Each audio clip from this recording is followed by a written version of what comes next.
భగవద్గీత 2వ అధ్యాయం 59వ శ్లోకం. సాంఖ్య యోగం.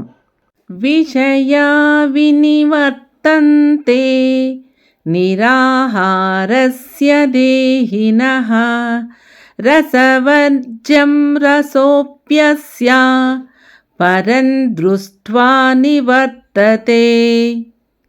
తాత్పర్యము: ఇంద్రియముల ద్వారా విషయములను గ్రహింపని వాని నుండి ఇంద్రియార్థములు మాత్రమే వైదొలుగును, కానీ వాటిపై ఆసక్తి మిగిలియుండును. స్థితప్రజ్ఞునకు పరమాత్మ సాక్షాత్కారమైనందువలన వాని నుండి ఆ ఆసక్తి కూడా తొలగిపోవును. విషయా వినివర్తంతే నిరాహారస్య దేహినః రసవర్జ్యం రసోప్యస్య పరం దృష్ట్వా నివర్తతే.